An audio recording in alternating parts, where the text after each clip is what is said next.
तर बाबानो श्रीनगर मध्ये गाडी खाली करून निघलो बघा. भरायला जायचं म्हणलं सोपूरला.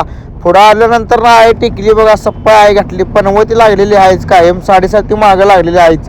टायर पंक्चर झालता, पंक्चर काढून घेतलो बघा. कुठं काय जरा चांगलं करायचं गेलं म्हणलं तर काय तर आहे घातलेली आहेच कायम. म्हणलं लवकर जायस मंडीला, म्हणलं जाऊन गाडी भरा म्हणलं तर इथं आहे टेकली सप्पय. मग काय फायनली मार्केटमध्ये पोचलो बघा. पंक्चर काढून वातावरण असलं चिल्ड झालं तर बर्फासारखं.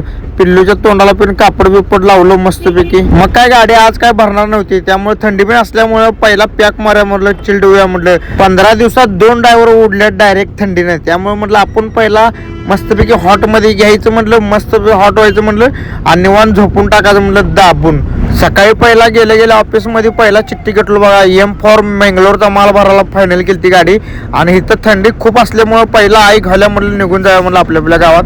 मग काय परत त्या गावात आलो गाडी भरायला, वनवासवाडी गावात गाडी भरायला लावली बघा. आणि समोर दिसायला आली कांदा टमॅटो मिरची सगळे आपण कोशिंबीर करायसाठी कापलं होतं. कारण आपल्या भावाने एकट्याने बिर्याणी दिला होता, त्याचा व्हिडिओ काढायचा राहिलाय.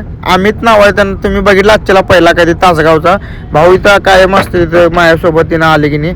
त्यानं भावाने बिर्याणी दिली, बिर्याणी 1 नंबर आली, पण व्हिडिओ काढायचा राहिला. नेक्स्ट टाइम नक्की दाखवतो भावाला. तर कसा वाटला भाऊ ब्लॉग, लाईक करा, शेअर करा, कमेंट